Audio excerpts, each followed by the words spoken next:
Hi, my name is Nethmidi Alvis and I'm from Department of Chemistry and Biochemistry and my advisor is Dr. Dominic Konkolovics. Today I will be presenting one of my research, synthesis of interpenetrating polymer networks for self-healing applications. First of all, I would like to give a brief introduction about polymers. Polymers are basically large molecules, or we can say macromolecules. So, as shown in the figure in the right side, many repeating subunits come together to form a chain or branch-like materials, which we call polymers. These polymers can be subcategorized into two parts: natural and synthetic. Cellulose starch are good example for natural polymers, while polythene and plastics are good example for synthetic polymers. Why it is important to talk about plastics and polythenes? Because we all know we dump plastic and polythenes to environment. These materials can persist a long time in the environment because it takes a long time to degrade. Because of that, we can see these material everywhere, even in landfills, even in oceans. Basically, it pollutes the environment. But due to the demand for these polythenes and plastic, we cannot reduce the production of this material immediately. So because of that, we can have some potential solutions. For an example, we can use degradable plastic, or we can introduce some self-healing properties to these polymers. What I mean by degradable plastic means these degradable polymers can degrade faster than the normal polythenes and plastics. But when we introduce self-healing polymers, even if there's a damage in a polymer material, they repair itself with the aid of external stimuli like heat or light. So even if there's any damage, we don't have to dispose these polymers, plastic and polythenes to environment. If we provide any kind of light source or heat, they will repair by itself. So we can reuse this material again and again until they permanently break. So why we need interpenetrating polymer networks for this? So basically, interpenetrating polymer networks are a combination of 2 or 3 polymer networks which interpenetrate with each other to form a bulk polymer network.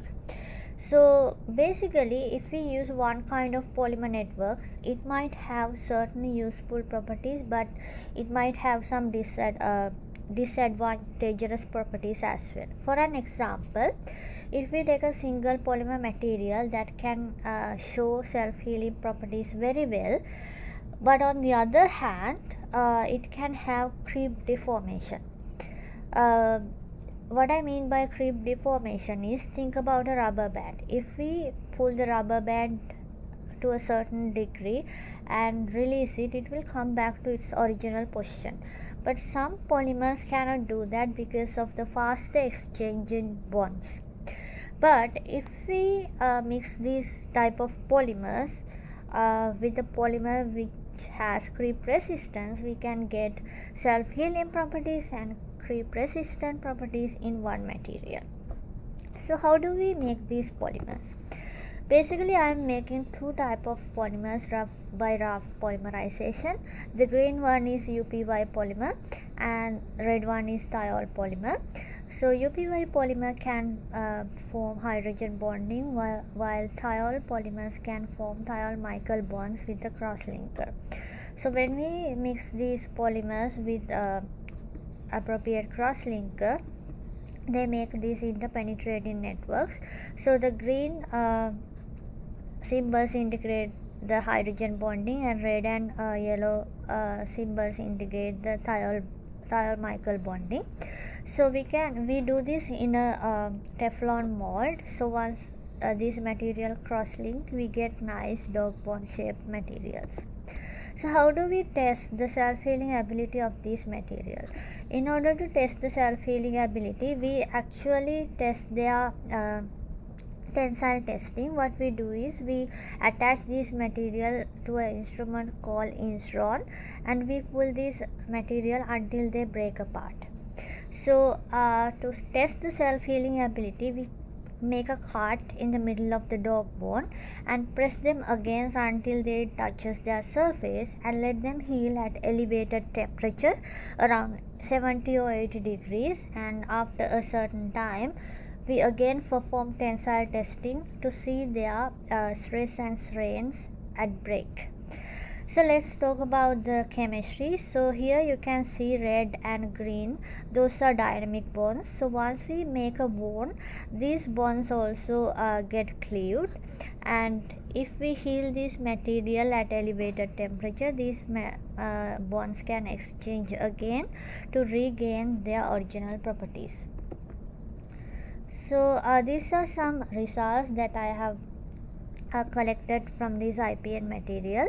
So left side shows the stress strain curves. So you can see black color one is the uncut material, and the other colored ones are the different healing times at 90 degrees, and dotted one is at room temperature. You can see almost all of them regain the original properties of the uncut material. That means this material shows remarkable self-healing properties. At the other end, these are creep resistance data. So we pull this material for like 1 hour and then release them, and we analyze how they come back to its original position. So you can see almost all of them come back to its original position within 2 hours of a period. So that means they show good creep resistance as well. So in the conclusion, this material shows good self-healing properties, better creep resistant properties, and adhesive properties, and therefore these materials can be good alternatives for plastic waste disposal in the future. So with that, I would like to acknowledge my whole team and my supervisor and my funding sources. Thank you very much.